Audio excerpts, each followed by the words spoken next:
Assalamualaikum dan salam sejahtera. Terlebih dahulu saya ingin memperkenalkan semua ahli kumpulan saya. Saya Azwan Benjamingon 252753, Muhammad Helmi bin Buang 252502, Muhammad Farizal bin Salam 252757 dan Samsul Rizal bin Ismail 252400. Bagi subjek SCCA 2043, kami telah memilih tajuk Budaya Arab Saudi dan Nilai Jarak Kuasa yang Tinggi. Terlebih dahulu saya ingin membentangkan pendahuluan berkenaan dengan tajuk kami. Pertama, budaya merujuk kepada asas nilai, sikap, kepercayaan dan pola pemikiran yang berakar pada pandangan satu wilayah atau masyarakat berkenaan bagaimana dunia berfungsi dan bagaimana seseorang individu atau kumpulan boleh dan harus beroperasi di dunia ini. Kedua, budaya kebangsaan merujuk kepada etika yang diwarisi daripada generasi ke generasi, di mana ia terdiri daripada idea dan nilai yang dicirikan oleh pengulangan dan perkuat oleh tabiat dan pendapat sosial. Ketiga, terdapat 4 dimensi budaya di masyarakat di mana organisasi dan struktur sosial dapat dibentuk. Dimensi-dimensi budaya ini dikenali sebagai jarak kuasa, penghindaran, ketidakpastian, individualisme dan kolektivisme, masculinity, femininity.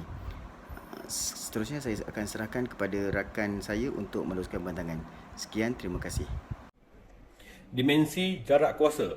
Yang pertama, jarak kuasa adalah ukuran kekuatan interpersonal atau pengaruh antara pihak atasan dan bawahan seperti yang dirasakan oleh bawahan. Yang kedua, indeks jarak kuasa Hochstedt telah dibuat di mana ia tidak mencerminkan perbezaan objektif dalam pengagihan kuasa, melainkan cara orang melihat perbezaan kuasa.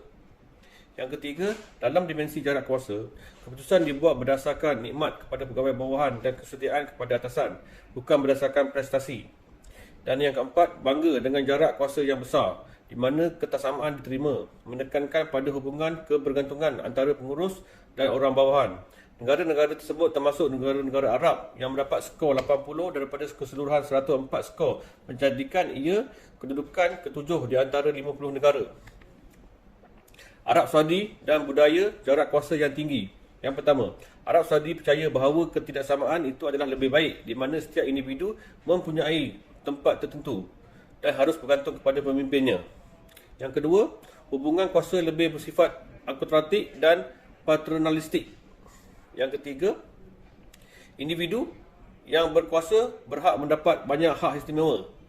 Yang keempat, jarak kuasa yang tinggi disebabkan pengaruh agama Islam, alasan sosiologi dan psikologi. Dan yang terakhir, yang kelima, kesan jarak kuasa yang tinggi. Arab Saudi mempunyai banyak ketaksamaan, di mana yang paling menonjol adalah pembahagian kekayaan yang tidak sama. Kira-kira 5,000 individu dianggap kaya, sementara penduduk selebihnya tidak mendapat keuntungan daripada pertumbuhan ekonomi. Sebahagian daripada kesan penyebaran yang tidak sama juga menyebabkan termasuklah perkara-perkara seperti sistem kasta, sekatan terhadap inovasi dan pemikiran bebas, serta kurang peluang pekerjaan. Ia juga mempengaruhi undang-undang yang ketat. Sebab jarak kuasa tinggi di Arab Saudi. Yang pertama, pengaruh agama Islam. Individu yang bukan beragama Islam tidak dibenarkan memasuki Arab Saudi tanpa jemputan. Mereka juga tidak boleh meninggalkan Saudi tanpa izin keluar. Mereka yang mengunjungi Arab Saudi diharapkan dapat mengikuti undang-undang Islam yang sama dengan orang Arab Saudi. Ia mendorong individu yang berada dalam kedudukan yang tinggi tanpa disoal kekuasaannya. Yang kedua, pengaruh sosiologi dan psikologi.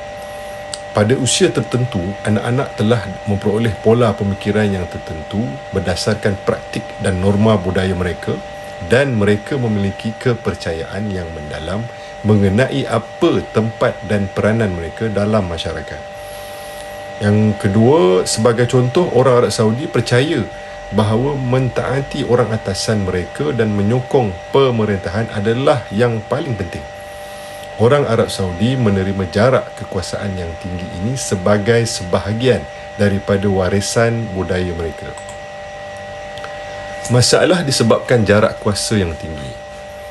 Yang pertama, Arab Saudi cuba menerapkan teori contemporary yang selama ini telah diterapkan secara eksklusif dan biasa dipraktikkan oleh budaya barat.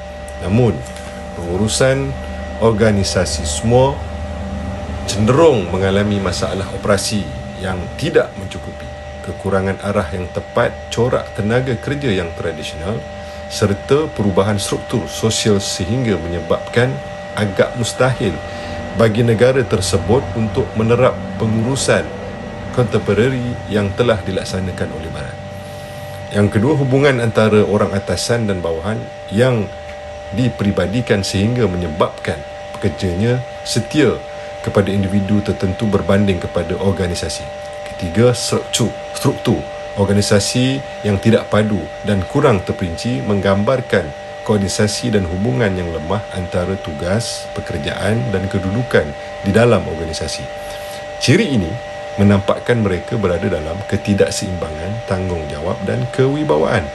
Yang keempat, Arab Saudi terbatas dari segi orientasi masa depan disebabkan kurangnya penilaian prestasi dalam organisasi mereka, ketiadaan tujuan pekerjaan dan jalan kerjaya dan kekurangan perancangan serta dasar pengurusan sumber manusia yang melampau, kekurangan perwakilan pengurusan yang efektif, kekurangan kuasa dan autonomi yang serius dalam jawatan pengurusan atasan. Yang keenam, terdapat kekurangan khusus latihan yang dapat memenuhi keperluan pekerjanya kerana pengurus Arab Saudi memandang latihan sebagai kos dan bukannya pelaburan. Bismillahirrahmanirrahim. Assalamualaikum warahmatullahi wabarakatuh. Saya Muhammad Fariza bin Salam, nombor matrik 252757. Okey. Rumusannya, kesimpulannya, jarak kuasa adalah jumlah kuasa yang diedarkan kepada tokoh-tokoh kuasa dan bawahan dalam budaya masing-masing. Terdapat juga negara seperti Amerika Syarikat yang memiliki jarak kuasa yang lebih rendah, namun negara yang lain seperti Arab Saudi mempunyai jarak kuasa yang tinggi. Peraturan, tradisi dan harapan budaya tertentu telah didasarkan pada jarak kekuasaan budaya, seperti dapat berhadapan dengan pihak atasan mengenai masalah tertentu, atau harus bersikap pasif dan tidak langsung berkomunikasi dengan seseorang yang memiliki kedudukan yang berkuasa tinggi. Mengetahui jarak kekuasaan yang berbeza dalam budaya akan membantu membentuk dan mengekalkan pengetahuan dan pemahaman antara budaya. Tanpa pengetahuan dan pemahaman ini, kekeliruan, kekecewaan dan bahkan kemarahan mungkin berlaku. Dengan mengenali dan menghormati jarak kekuasaan budaya tertentu, peralihan menyesuaikan diri dengan budaya baru akan menjadi lebih mudah, lebih efisien dan dapat difahami.